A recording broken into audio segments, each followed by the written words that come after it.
Bonjour, c'est Pauline Philibert-Digem, je suis coach professionnel certifié et je vous accompagne dans le développement de votre business. En bonus, je vous montre comment trouver simplement vos clients et communiquer efficacement sur LinkedIn. Bienvenue sur le podcast Bien dans mon business, votre dose hebdomadaire de bonne humeur, où chaque semaine, je vous donne les clés pour booster sereinement votre business, votre visibilité et surtout oser réaliser tous vos rêves. Vous êtes prêts ? C'est parti! Vous savez que LinkedIn peut vous amener des clients, mais vous ne savez tout simplement pas comment vous y prendre, ni même par où commencer. J'ai créé pour vous la roadmap LinkedIn qui est entièrement gratuite et qui vous retrace le plan exact pour attirer vos clients professionnels grâce à LinkedIn et en développant votre stratégie unique sans avoir à y passer des heures par jour. Donc cette roadmap est faite pour vous si aujourd'hui vous êtes entrepreneur et que vous adressez à une cible professionnelle, si vous dépendez encore beaucoup du bouche à oreille ou des recommandations, votre chiffre d'affaires est en dents de scie, vous avez des difficultés à vous vendre et du coup vous ne vivez pas pleinement de votre activité. Si vous êtes submergé d'informations techniques qui ne fonctionnent pas forcément pour vous et de toutes les stratégies qu'on peut trouver un peu partout, ou si vous recherchez simplement une stratégie qui est claire et une méthode éprouvée pour gagner en sérénité grâce à un flux stable de clients professionnels. Donc en soi, ce que vous allez apprendre dans ce guide, c'est simple, vous allez déjà voir pourquoi les techniques et les stratégies que vous avez déjà mises en place ne fonctionnent pas pour vous, et en particulier sur LinkedIn. Vous allez voir une approche qui va vous permettre de devenir visible et incontournable sur votre marché. Vous aurez un plan d'action clair en 6 étapes, 6 grandes étapes pour communiquer efficacement sur LinkedIn et trouver vos clients. Et enfin, les 4 erreurs à ne surtout pas faire, croyez-moi, si vous voulez des résultats rapidement.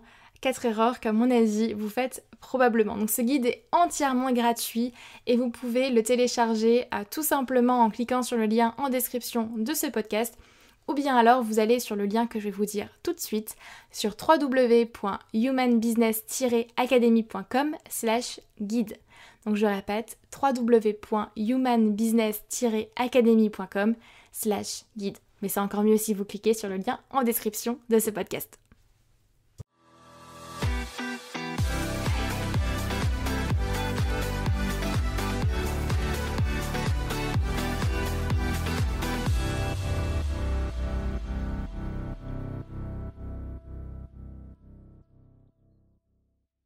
Bonjour tout le monde, j'espère que vous allez bien. Alors cet épisode de podcast aujourd'hui m'a été inspiré de beaucoup de personnes avec qui j'échange au quotidien, que ce soit sur les réseaux ou en physique. Certains de mes clients aussi que je vois évoluer au fur et à mesure dans leur parcours. Et voilà, et j'avais vraiment envie de pouvoir traiter en fait ce sujet-là qui est de qu'est-ce qu'on fait quand on a l'impression qu'on fait tout bien, qu'on fait tout parfaitement, qu'on suit toute la stratégie, que même on a un plan d'action, que tout est bien, qu'on communique, qu'on fait les choses comme on nous l'a dit de faire, mais que pour autant, ça marche pas.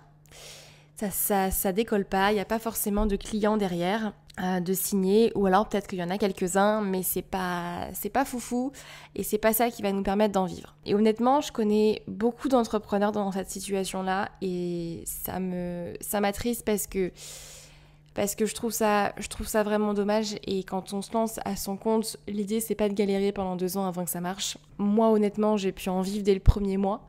Alors je sais que je fais partie de la rare, on va dire, partie des entrepreneurs qui en vivent très rapidement.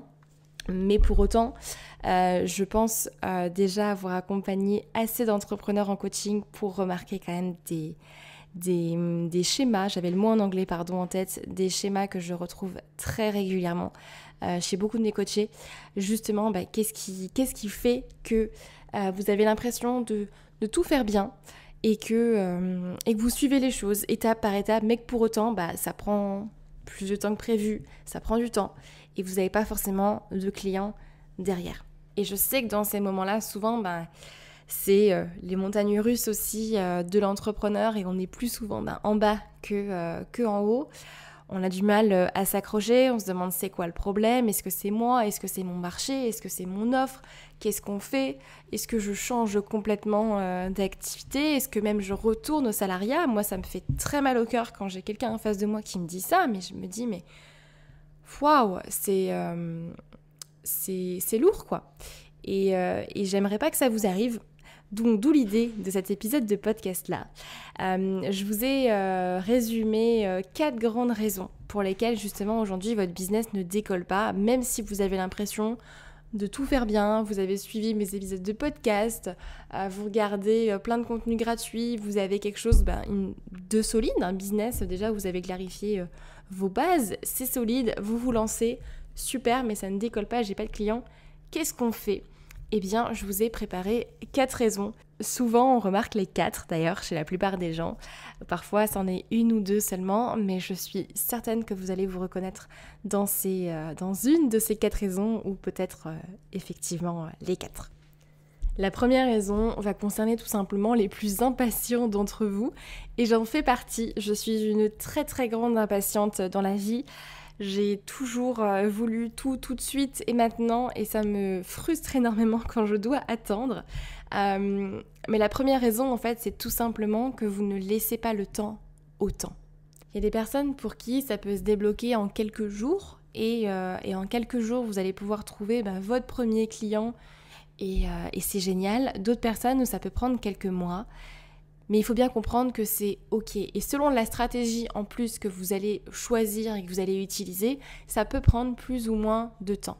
Je vous donne un exemple très concret. Quand on parle par exemple de prospection, où vous allez chercher directement vos prochains clients, que ce soit la prospection sur LinkedIn ou autre, eh bien là forcément vous allez avoir des résultats plus rapides, vu que vous allez directement chercher les gens. Si vous partez uniquement sur une stratégie de création de contenu, par exemple, eh bien là, oui, il va falloir compter quand même quelques semaines, voire quelques mois pour vraiment avoir des retours. C'est normal.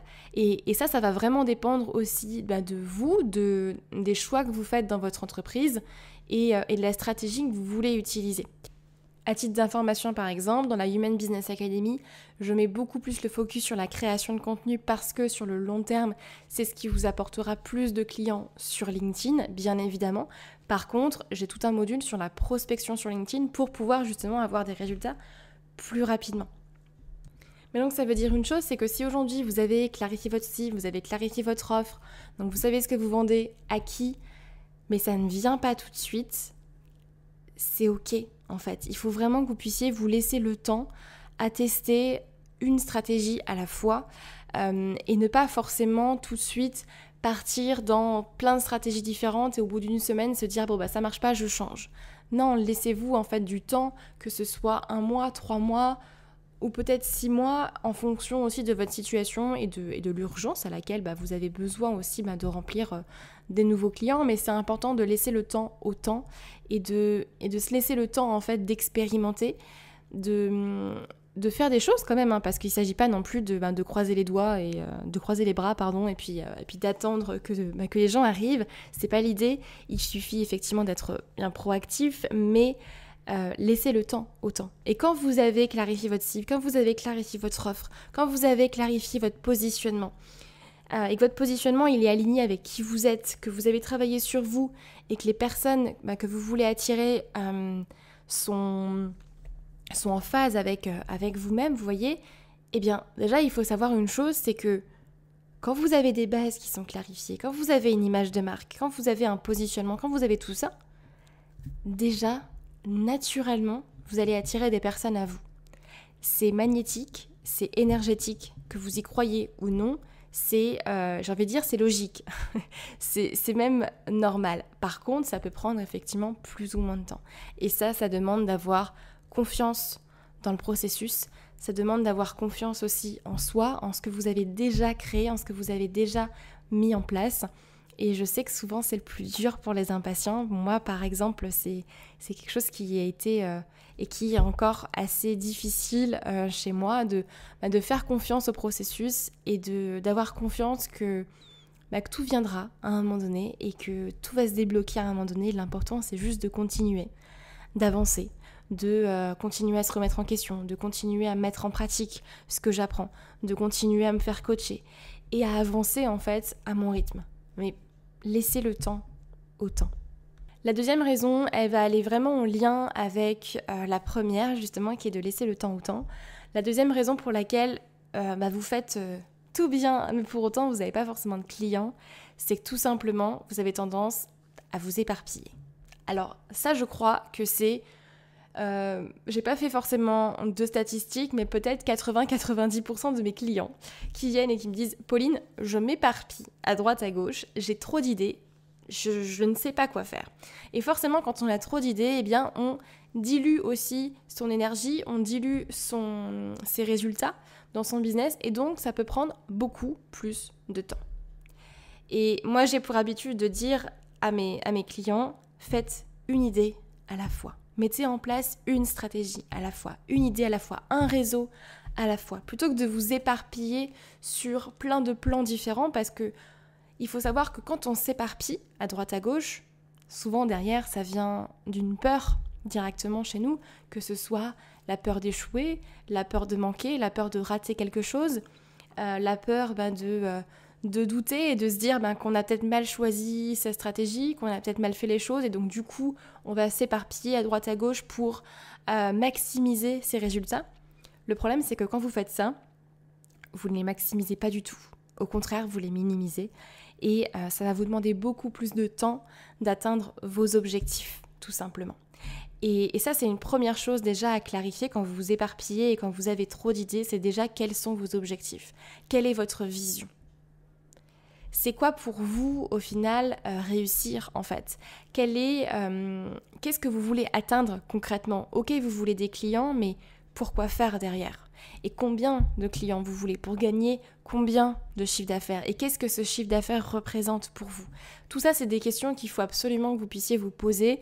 Et c'est souvent la première chose que je travaille tout le temps avec mes clients, que ce soit dans la Human Business Academy, en coaching individuel. C'est vraiment la première chose, c'est quels sont tes objectifs, quelle est ta vision, où est-ce que tu veux emmener ton business et pourquoi ? Qu'est-ce que ça représente pour toi ? Et déjà, là, en général, quand vous clarifiez votre vision, quand vous clarifiez vos objectifs, normalement, si vous faites bien les choses en tout cas, vous ne devriez pas avoir à vous éparpiller à droite à gauche. Et je vous invite à écouter l'épisode de podcast qui normalement est sorti il y a 2 semaines, 2 épisodes avant, où justement je vous explique quoi faire et comment gérer l'éparpillement. Qu'est-ce qu'on fait quand on a trop d'idées. Donc une idée à la fois. C'est ça vraiment qui fera que vous aurez des résultats sur le long terme. Prenez le temps de mettre en place cette stratégie, prenez le temps de mettre en place cette idée et laissez venir les résultats à vous. Je reprends mon exemple tout à l'heure de la création de contenu. Quand on crée du contenu et que vous faites uniquement ça, que vous créez uniquement du contenu, eh bien forcément ça va prendre beaucoup plus de temps que d'autres stratégies comme la prospection, comme la publicité, comme démarcher par exemple des partenaires ou des apporteurs d'affaires. Enfin, il y a plein de stratégies qui existent et ça on peut les voir ensemble directement si vous souhaitez, mais celle que vous choisirez, eh bien forcément aura un impact sur vos résultats derrière. Et il n'y a pas une stratégie, surtout, ça c'est vraiment important à dire, je pense, il n'y a pas une stratégie qui est meilleure qu'une autre. Toutes ont des avantages et des inconvénients. Certaines sont beaucoup plus sur le court terme, d'autres plus sur le long terme. Et surtout, toutes les stratégies ne conviennent pas à tout le monde. Moi, par exemple, de mon côté, je déteste le démarchage téléphonique. Mais il y a des personnes que je connais et qui adorent ça et qui font ça très très bien et ça marche en fait très très bien pour eux parce qu'ils sont à l'aise et parce que c'est une stratégie qui est adaptée à eux. Et là c'est important aussi, bon là je m'éparpille un petit peu dans mon podcast, mais c'est important d'avoir votre stratégie aussi à vous, qui vous correspond en fait à vous. Et là c'est pour ça, il faut pouvoir travailler aussi sur vous et savoir concrètement quels sont vos objectifs, quels sont vos objectifs, quelle est votre vision. Et de là, vous connaîtrez normalement la stratégie à mettre en place. Donc première raison, c'est que vous ne laissez pas le temps au temps. Et deuxième raison, c'est que tout simplement vous éparpillez trop et vous avez trop d'idées à la fois, ce qui fait que vous ne pouvez pas forcément récolter le fruit de vos efforts puisque vous éparpillez à droite à gauche. La troisième raison, elle va être assez costaud, j'ai envie de dire, parce qu'on va toucher plus au mindset et moins à la stratégie. Alors moi je suis quelqu'un qui adore la stratégie et pour autant le mindset peut débloquer beaucoup de choses, les croyances qu'on a, les peurs, les blocages. Souvent quand on débloque ça, ça peut juste avoir un effet de fou sur notre business. Je l'ai vécu et puis c'est ce que je fais aussi avec mes coachés en coaching et c'est ce que j'adore d'ailleurs dans mon activité. Mais souvent quand vous n'avez pas les résultats en fait que vous souhaitez et que vous avez l'impression de tout bien faire, que vous faites tout correctement, que vous faites tout ce qu'on vous a dit, que vous mettez en place toute la stratégie, mais que pour autant ça marche pas derrière, vous n'avez pas forcément les résultats. Alors, c'est pas forcément que la faute de la stratégie. Ça peut être effectivement que la stratégie ne vous convient pas, tout simplement, et c'est ok, mais c'est pas forcément que ça. Souvent, moi je remarque beaucoup encore d'entrepreneurs qui en fait sont tout simplement motivés par le manque plutôt que par l'envie d'impacter davantage de personnes. Et ça, honnêtement, peut-être que vous allez vous reconnaître là-dedans, peut-être que vous allez vous dire non, c'est pas moi, mais je peux vous assurer que je pense que ça concerne 99% des entrepreneurs aujourd'hui. C'était mon cas.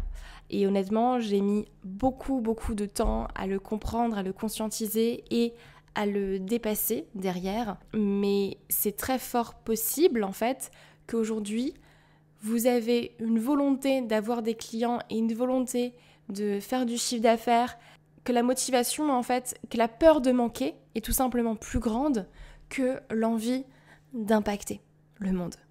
Et ça change tout parce que vous changez la polarité dans votre business. Vous changez la manière dont vous attirez tout simplement vos clients.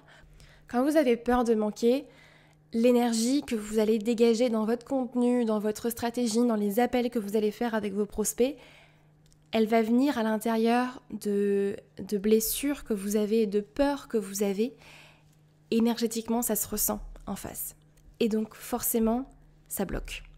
Et c'est pas quelque chose qui est forcément conscient, hein, que ce soit chez vous ou chez votre prospect, mais forcément, ça bloque. Si aujourd'hui, vous avez peur de l'échec, peur de la réussite, peur du doute, de l'incertitude, eh bien, c'est des choses, plus vous allez travailler dessus, plus vous allez faire en sorte de vous dénouer, en fait, de tout ça, plus vous allez aussi vous concentrer sur l'envie d'impacter, sur votre vision, sur plus que effectivement sur le manque d'argent. J'ai peur de manquer, j'ai peur de retourner au salariat et plus effectivement vous allez pouvoir atteindre vos objectifs, avoir des clients et attirer les bons clients à vous tout simplement. Et honnêtement c'est une forme d'auto-sabotage, hein. C'est souvent effectivement de l'auto-sabotage. Par contre, je vais vous répéter une phrase qu'une de mes mentors m'a dit un jour et qui m'a énormément aidée.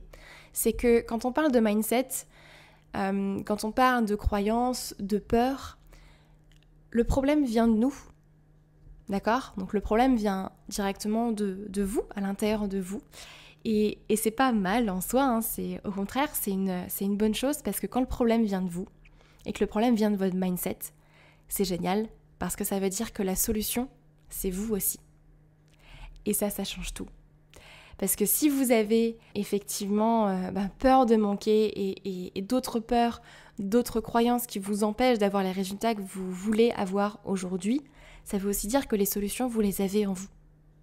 Simplement, il faut les faire ressortir.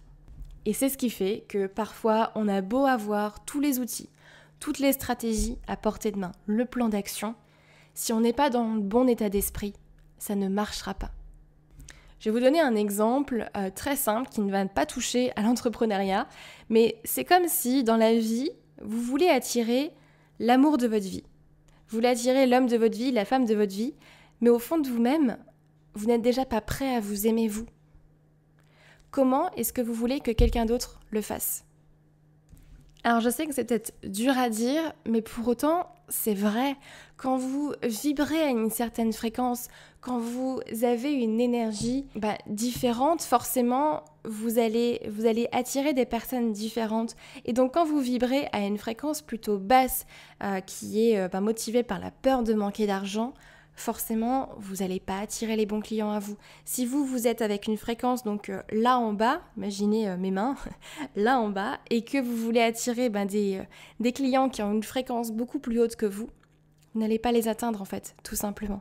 Et il faut que vous puissiez travailler votre énergie et vous, en fait, votre fréquence pour l'augmenter, pour pouvoir aller attirer les bons clients que vous voulez.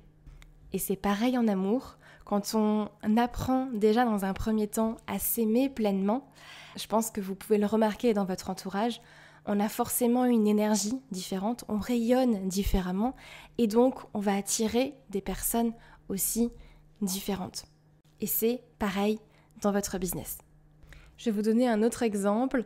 Une des questions que je pose assez régulièrement en coaching avec mes clients pour aller travailler justement sur les motivations et savoir ce qui bloque, je leur demande concrètement pourquoi est-ce que vous voulez gagner de l'argent ? Pour plus loin quoi ? Pour faire quoi en fait vous voulez gagner de l'argent ? Et assez régulièrement, la première réponse spontanée qui va venir, c'est parce que j'ai pas envie de manquer d'argent. Parce que j'ai peur de manquer de clients, d'argent et que je veux pouvoir vivre la vie que j'ai envie de vivre. Ok, alors là pour moi c'est red flag parce qu'effectivement, souvent je vois effectivement déjà là où est le problème, mais du coup je vois aussi où est la solution. Si aujourd'hui effectivement vous êtes motivé plus par le manque plutôt que par l'envie d'impacter, eh bien forcément vous allez attirer les mauvais clients. Donc ça demande effectivement d'aller travailler sur soi. Je vous invite vraiment à vous poser juste quelques secondes et de façon très très honnête avec vous-même. Il n'y a personne qui vous entend, là, vous êtes seul avec vous-même, de vous demander en fait tout simplement, honnêtement, la peur du manque et l'envie d'impacter, comment est-ce que vous l'évaluez sur une balance, si vous devez le mettre sur une balance, laquelle serait plus lourde, tout simplement, et comment est-ce que vous l'évaluez. Et ensuite, on a la 4e et dernière raison pour laquelle vous avez l'impression de tout faire bien, mais pour autant, vous n'avez pas forcément de clients. Alors, celle-ci, honnêtement, j'ai mis du temps à le conscientiser et je pense qu'elle est d'autant plus vraie dans mon activité, vous allez comprendre pourquoi. Mais la 4e raison pour laquelle vous n'avez tout simplement pas de clients ou pas les objectifs que vous souhaitez et pas la vie que vous souhaitez aujourd'hui, c'est que dans votre business, dans votre offre, vous vendez certainement davantage votre expertise plutôt que la transformation. Je vous donne un exemple très concret.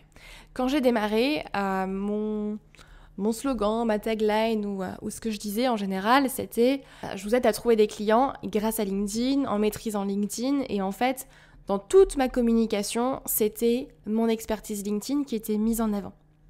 Super. Sauf que LinkedIn, ce qu'il faut bien comprendre, c'est que c'est un outil. Et c'est mon expertise, mais ce n'est pas la transformation que j'apporte à mes clients. Ça va bien au-delà, en fait. Et c'est pareil si aujourd'hui, par exemple, vous faites de la création de site web, vous faites de la vidéo, de la photo, ou même vous êtes thérapeute et vous utilisez certains outils, certaines techniques, eh bien, ce n'est pas votre outil qu'il faut vendre, ce n'est pas votre expertise qu'il faut vendre, mais la transformation que vous apportez à vos clients. Quel est concrètement le bénéfice vraiment que vous apportez ? Et souvent, en fait, la raison pour laquelle on fait ça, c'est qu'on est beaucoup plus amoureux, en fait, de notre offre, de notre expertise et de ce qu'on fait, et c'est génial. Mais en fait, vous devez tomber davantage amoureux de vos clients et de ce que vous avez à leur apporter et de l'envie d'impacter, encore une fois, plutôt que de votre offre ou de votre expertise.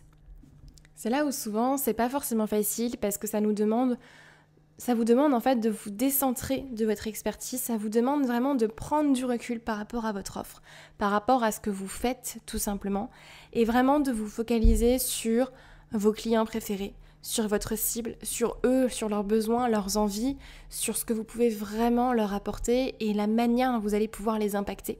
Et si vous voulez la clé pour apprendre à vous vendre, c'est clairement celle-là. C'est de tomber davantage amoureux de vos clients plutôt que de votre offre ou de votre expertise. Et ça, honnêtement, même moi, dans mon activité, j'ai mis beaucoup de temps à le comprendre, ou du moins, on me l'avait déjà suggéré, je l'avais déjà entendu, mais bon, je m'étais dit non, j'y crois pas. Je l'avais mis de côté en me disant non, je me mets des œillères et puis j'écoute pas ça, c'est pas fait pour moi. Alors qu'en fait, le jour où j'ai switché dans mon marketing, switché dans ma manière de proposer aussi mes offres et dans ma communication, et que j'ai mis d'ailleurs davantage en avant la transformation plutôt que l'outil qui en fait LinkedIn ne reste qu'un seul outil, qu'une seule chose qu'on peut mettre en place pour développer son business et trouver des clients, mais ce n'est pas le seul outil en plus que j'utilise dans mes accompagnements. C'est ça qui est d'ailleurs complètement ridicule et qu'un jour je me suis dit mais Pauline, mais en fait tu n'utilises pas forcément que LinkedIn, tu vas bien plus loin que ça, donc dans ta com, ne parle pas que de LinkedIn parce que c'est très réducteur au final par rapport à tout ce que tu peux faire.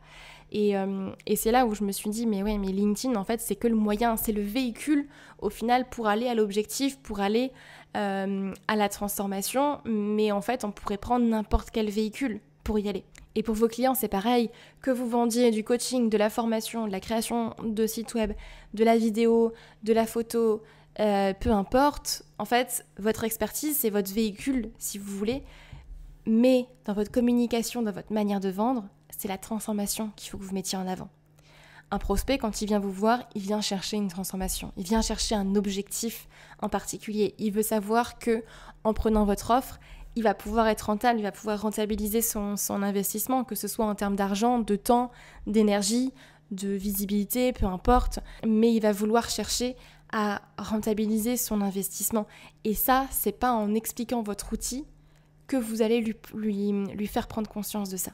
Donc, si on récapitule un petit peu, dans cet épisode de podcast, donc je vous ai énuméré 4 raisons pour lesquelles aujourd'hui vous avez peut-être l'impression de tout faire bien, mais pour autant vous n'avez pas forcément de clients. La première, c'est déjà que vous ne laissez pas assez le temps au temps. Laissez le temps aux stratégies que vous mettez en place. Deuxièmement, évitez de vous éparpiller et d'avoir trop d'idées. N'oubliez pas une idée à la fois, une stratégie à la fois.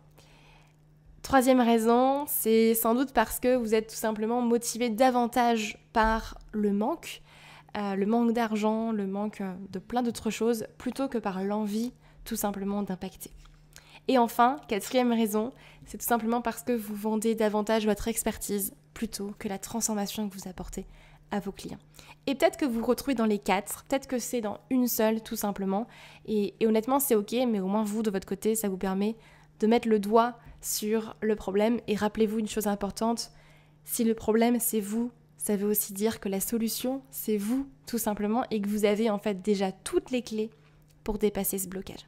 J'espère que cet épisode de podcast vous aura plu. N'hésitez pas à me laisser un petit commentaire sur Apple Podcast ou alors Spotify. Ça aidera le podcast à se faire connaître et puis ça me fait toujours très plaisir d'avoir vos retours. Vous pouvez également me faire un retour sur les réseaux sociaux ou par email et je serai hyper contente de pouvoir échanger directement avec vous. Je vous souhaite une très très belle journée et on se retrouve mardi prochain pour un nouvel épisode de Bien dans mon business. D'ici là, prenez soin de vous. Bye.